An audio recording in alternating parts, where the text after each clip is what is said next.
Welcome to the interview on the Raptors Republic Podcast Network. I'm Andrew Damelin as we continue our series on the Raptors 905. They just wrapped up their regular season, finishing it off at 12-3 with 8 straight wins.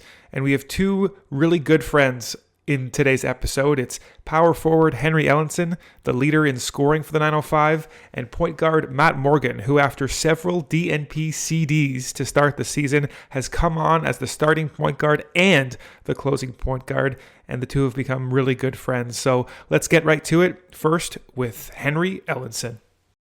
Henry, how are you? Doing well. Appreciate you for having me. No problem. Thanks for doing this. And so you've just finished your 14th game in 23 days, and I'm just wondering, is your body screaming at you right now? Yeah, it is. And we just finished our second game within 24 hours. So now this schedule's been rigorous. I think it's taken a lot of mental toughness out of our guys, but we fought through it. Everyone's kind of going through it. So I think we've been tougher team a lot of times, but this schedule's tough to say the least. Yeah, and you guys have closed out games well under these circumstances too, which has been impressive. So like the schedule, it's not ideal. And I was wondering, in your ideal basketball world, when are the times that you most feel like going out and competing? For me, it's just every day. Obviously, it's not easy, but I love the game of basketball, and I know it's action-packed here right now, and some days your legs might not feel like it, but no, I got the competitive spirit to want to play every day. But no, we have a bunch of guys like that, and basketball's fun. This has been a crazy experience, just being in the bubble and just isolated and it only being basketball. But it's something we'll probably never experience again, so we just gotta make the most of it. Yeah, and you guys are definitely doing that on the way to the playoffs. And I spoke to you about a year ago, and it was you had played 8 games with the 905 at that point, and you talked about how valuable the continuity was. You hadn't played 8 straight games with one team in like a close amount of time since your Marquette days. And Right.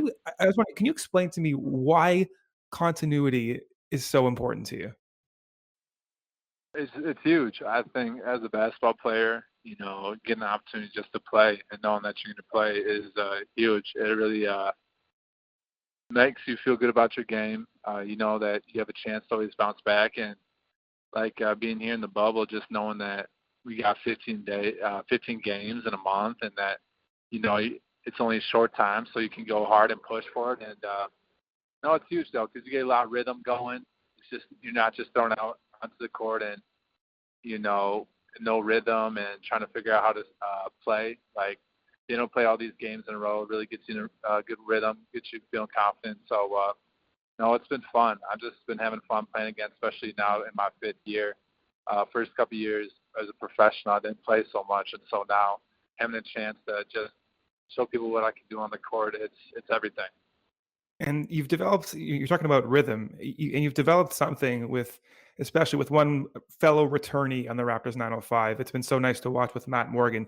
Today, you actually had like a little dribble handoff where he came down, you hit a 3 at the top of the key, and like the next time down, you slipped a screen. You were going to screen for Nick Stauskas' guy, and you just slipped it, went to the hole, and Morgan found you in stride. You've talked about this friendship that you've built with him. And I was wondering, what comes first, the connection you make on the floor with something like that, you slip in that screen, or is it the connection you make as you're sort of traveling together on the road and getting to know one another? Right. No, we're doing this interview on the back of the bus right now, and he's sitting in the chair right behind me. So, no, it's great being able to come back and, me and him being the only 2 returners, already having that chemistry from last year. And, during the flow of the game, like that little flip play, I just said, hey, let's run that 5 flip for a little flip back, and he didn't even hesitate. He's like, yep, and he drew 2 guys and was able to find me wide open. And then the next play, we talked about going down the court. It's even just getting the ball and having a rebound, just saying one thing, and that's enough for us to figure out where to find each other. And so, no, he's been great for us. Not being able to play as much early on with us, but now stepping up to a huge role, starting every game, closing every game. It's been amazing. Just handling the pressure, and be able to find guys very unselfish and can shoot that three too. So it's been a lot of fun being to play with him. Yeah, the chemistry you guys have built, it just seems natural. When Dante Hall came to the team for his entire 2-game career with the 905, him and Nick Stauskas hooked up on pick and rolls, and it just seemed like there was just something bigger going on. And we talked to Gary Payton after last night's game, and he said this team, whenever he thinks about the team, it just brings a smile to his face. He says they're totally different personalities. All you guys are different personalities, but you mesh together. Can you think of someone on your team that is so different in personality to you, but you still have a connection? Well, I'd probably piggyback off what he said. Just like I do think we got a lot of different personalities, but basketball is a common language for all of us, and I think when you're unselfish, I think it just builds chemistry just from that. I think when the ball is moving, guys are happy because we know everyone's trying to make the right play. We've all been on teams where we don't always agree with someone trying to make the right play, and I think, we have had a bunch of different guys kind of join our team and leave, and, I think it's flown so smoothly because we have guys who are always trying to make the right play, always trying to make the extra pass, No one's selfish, and sometimes we might be too unselfish and pass up some layups off of rebounds and stuff. But, when a team plays unselfishly, it just, everyone gets to be happy because everyone gets to touch the ball and then we end up winning. And so it's a great recipe for success. Yeah, that's the one thing that Coach Mutombo outlined a number of times to the media anyway, is that the most call-ups come from teams that are winning. So there's actually there's an incentive to win there and not to play selfishly. And I only know Coach Mutombo based on our interactions in the media, and just for me, whenever I get to unmute myself and I get ready with the question, I'm definitely intimidated. He seems like he's got a presence about him. You don't want to appear to be not serious about what you're doing. Does Coach Mutombo intimidate you at all? I wouldn't say intimidate me, but I know he's not going to let you slack or take a play off, or he's gonna expect the most out of you at all times on the court. And I think that's what's made us so good, is because he pays attention to the details like no other, offensively and defensively. He expects a lot out of us. He knows that why we're all down here is to improve our stock, improve our for teams to pick us up. So he knows that that's what winning comes with. So he's not going to let us shy away from that. He owns it, and he holds all of us accountable. I think that's probably the biggest thing I get from him is holding us all to accountability and to all the details. And just as an aside, I'm really interested in comparing him to your first head coach, which is Stan Van Gundy, a guy who seemed much like his brother, just so intent on the details, so stressing the finest details. I was wondering how his style translated to your game. Anyway, you were in a difficult spot with Detroit, tons of veterans. You trade for Blake Griffin, but just him. Right. But with him, how did he relate to you, would you say? Yeah, no, for sure. I definitely see the similarities between the two coaches. I think obviously different schemes and stuff, but the attention to details and holding people accountable, I think that's why I was able to learn the game really well as a young player coming into the league, because, maybe I wasn't playing, but I was practicing hard every day. And they were not going to let me slack or, just say, oh, it's okay, next play, like you'll figure it out. No, I was getting yelled at if I messed up or anything. So that accountability helped me learn a lot as a young player. And I definitely feel Coach is doing that a lot for us this season, is almost accountable, because it just makes you a better player, because you know what you're supposed to do and you're going to be there, and then your teammates can trust your help. And so, that accountability, I think, helps grow players a lot, and especially has for me in my career. So for this G League bubble, we've talked about your scouting report, if you will. able to score in a variety of ways. Though I don't think you're given enough credit for offensively how you've actually developed your game.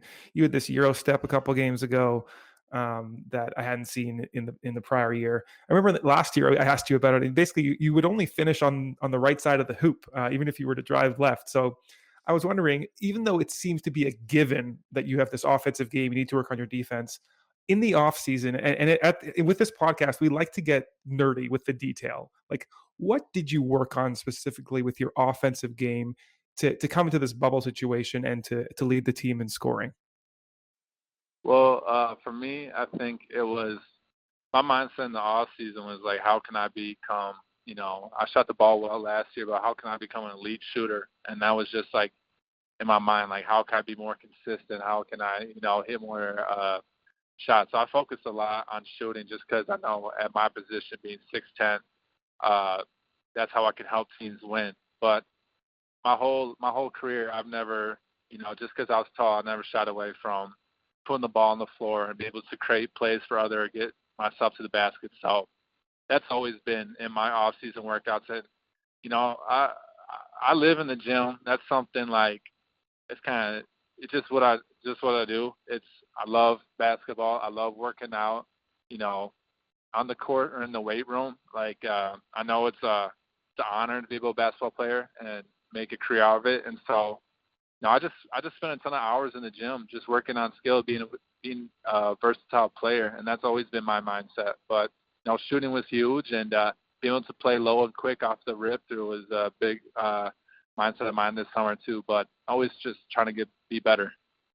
Yeah, and I'll get you out of here on this. People like to make NBA comparisons of every single prospect. What is this prospect like in terms of another NBA player? There's an obvious one. Have you heard the Dirk Nowitzki comparison before?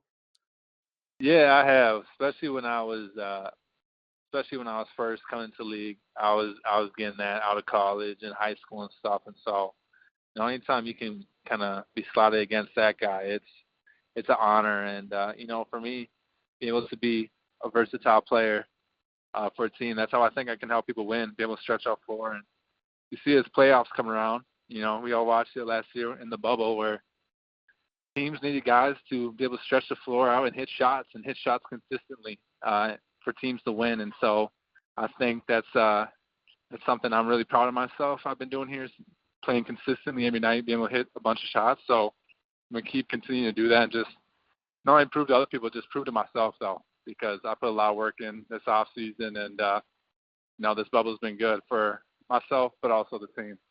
Yeah, you've had an amazing bubble. You've been consistent. Rice Lake, Wisconsin's finest. Listen, Henry, we really, really appreciate the time. You got one more regular season game to go, and then it's the playoffs. So we wish you the best of luck. Get some rest, and thanks so much for doing this. Yeah, appreciate it. Thanks for having me. All right, have a good day. Thanks for shouting out Rice Lake too. That's always big. Of course. Hey everyone, I want to tell you about Blue Wire Hustle, a brand new program where you can host your very own podcast here at Blue Wire. Hustle was created to give everyone the opportunity to take your podcast to the next level. Or if you want to host a podcast and just don't know where to start, Hustle is the perfect place for you. As part of the program, you'll receive personal cover art, Q&As with Blue Wire's top podcasters, access to our community Discord, and an e-learning course full of tips and tricks. And on top of that, we'll help you get your show pushed out to Apple, Spotify, Google, Stitcher, and all other listening platforms. The best part is you can get all of this for only $15 a month, the same rate as any other hosting site would charge you just for the initial setup. So whether you're starting from scratch or have an existing show that you want to grow, Hustle is an open door to leveling up your sports podcasting experience. Acceptance into the program is limited, so get your application in today. To apply, go to bwhustle.com/join. Check out the description box for this episode to find out more, but that's bwhustle.com/join. We are now joined by Raptors 905 point guard Matt Morgan. He is the Ivy League's all-time leading scorer. He actually went to Cornell. It was the only place where he got a Division I scholarship, and he just polished off his career high in the professional ranks. Matt, how's it going? Pretty good, especially coming off a win, so I'm doing well. Yeah, I think you're doing pretty good. And you actually did something today. This was your 15th game in 25 days. The team wins 8 straight heading into the postseason, 8 or 9 straight, I think. And you did something on the court today that I had never seen you do in your 2 seasons with the Raptors 905. Can you guess what that was?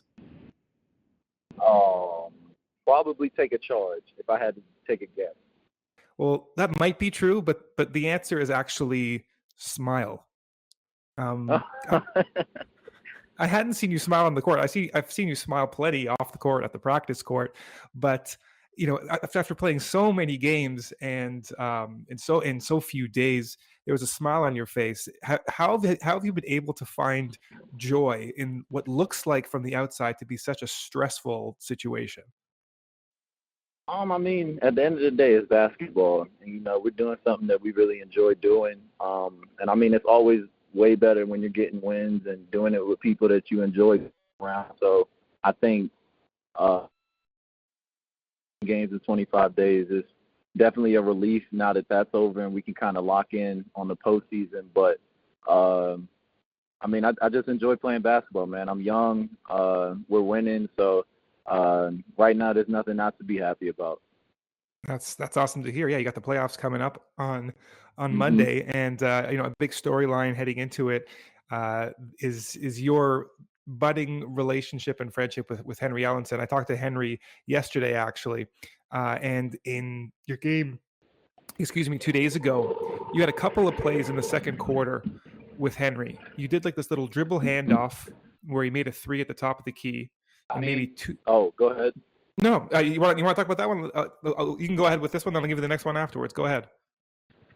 Oh no, I mean it's so easy playing with a guy that's as skilled as him. I mean, especially playing at the center position, there's not many people that can do what he does. So I mean, the game comes easy, especially for me as a point guard, having someone like that that's as skilled as him. It's really easy, especially when he can shoot from anywhere. You put him in the right spot, it's 9 times out of 10 is going to be a bucket. Yeah, so you did the same thing today, actually. I think it was in the fourth quarter. You had another little dribble handoff. You set the screen. You get run over by the Lakeland power forward and draw a foul. And the other play I was talking about from 2 days ago is also in the second quarter. Henry was about to set a screen for Nick Stauskas' guy, and then he just slipped it and went to the hole. Is that something you communicated on beforehand, or is that just something you noticed in the moment? A little bit of both. We talked about it throughout the game up until that point that it might be open, especially with a shooter like Nick and Henry. They're both scared. The team is, a little nervous if they leave them open behind the three-point line. So we talked about it a little bit, but that was kind of a heat of the moment type of thing. But that comes with the team chemistry, building that chemistry, especially with him and Nick, just seeing it before it happens. I think today I tried to throw one to Nick too, but that's just a chemistry thing that we've built. Especially being together for our second season. I'm just happy he dunked it and got me an assist. So. Yeah, you get to pad those stats, which is always important.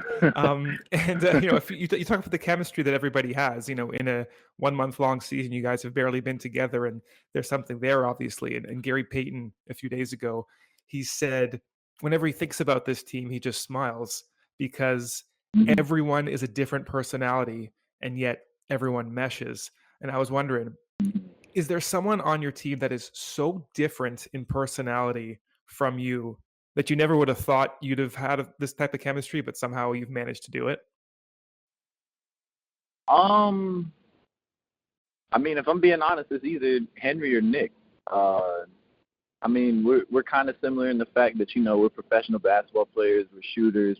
But I mean, off the court, I mean, I really didn't know much about them until this year, and then just hearing kind of where they're from, their backgrounds, how they got here. I mean, everyone's different, but I think, like you said, the differences is what make us closer, make us curious about each other, and I think with that chemistry building, especially with us getting to know each other more, it's kind of shown on the court. So, I would probably say one of those two.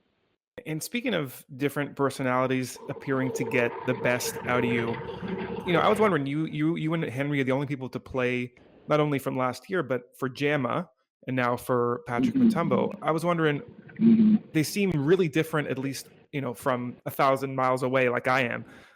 But what's different about them? What's similar about them? What do you think sort of the contrast is between Jama and Coach Mutombo? I think definitely some things that are similar is they want to win by any means necessary.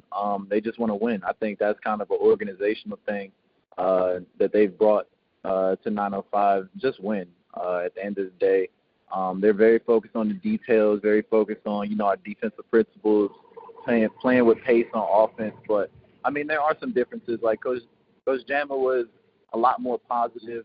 Not saying Coach Mutombo isn't, but Coach Jama was the bubbly personality, bringing in practice, bringing the energy. And Coach Mutombo is very, fiery, very get his point across.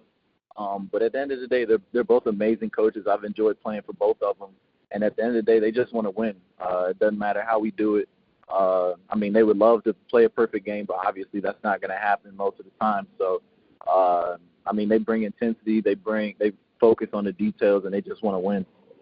And not like I'm comparing myself to you guys, but I've been coached by people that appear similar to Jama and Coach Mutombo. One definitely more positive, one more. And I'll tell you, when I unmute myself in these Zoom conversations for Coach Mutombo, I get nervous because he's an intimidating guy to me. I don't know how he is for you, but for me, I'm like, this guy is super serious. And one thing he mentions all the time is guys being serious enough. And I was just wondering, I mean, does Coach Mutombo ever intimidate you? I mean, yeah. In the very beginning, I'm not gonna lie, he did. I don't know whether it was for me, whether it was his last name, whether it was the presence. I'm not sure what it was, but definitely in the very beginning. But as you get to know him, he's very just detail oriented. He wants to win really bad, especially being his first head coaching job. So throughout the year, especially as I started to play a little bit more, building that bond and chemistry to where he trusts you. And I think that's one thing that he's going to focus on, is being serious about the game at all times. Whether we're up 20, down 20, tie game, it doesn't matter. He's very focused on the details and wants us to play every possession like it's our last, because he knows where we're trying to get to, and at the end of the day, he's trying to help us get there. And another thing that so many players have mentioned is their appreciation for Coach Mutombo holding guys accountable. Has there been a moment in the last month where he's held you accountable?